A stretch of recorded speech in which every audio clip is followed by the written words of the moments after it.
Jesus and his disciples came to the other side of the sea, to the territory of the Gerasenes. When he got out of the boat, at once a man from the tombs who had an unclean spirit met him. The man had been dwelling among the tombs, and no one could restrain him any longer, even with a chain. In fact, he had frequently been bound with shackles and chains, but the chains had been pulled apart by him and the shackles smashed, and no one was strong enough to subdue him. Night and day among the tombs and on the hillsides, he was always crying out and bruising himself with stones.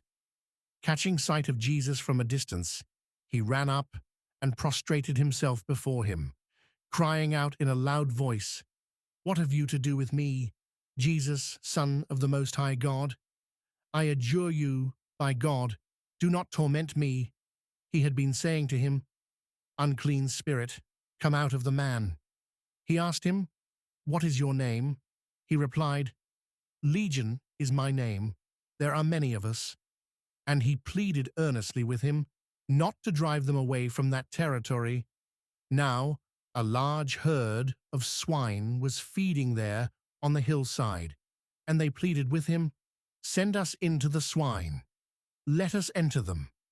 And he let them, and the unclean spirits came out and entered the swine. The herd of about 2,000 rushed down a steep bank into the sea, where they were drowned. The swineherds ran away and reported the incident in the town and throughout the countryside, and people came out to see what had happened. As they approached Jesus, they caught sight of the man who had been possessed by Legion, sitting there clothed and in his right mind, and they were seized with fear. Those who witnessed the incident explained to them what had happened to the possessed man and to the swine. Then they began to beg him to leave their district. As he was getting into the boat, the man who had been possessed pleaded to remain with him. But Jesus would not permit him, but told him instead, "Go home to your family and announce to them all that the Lord, in his pity, has done for you."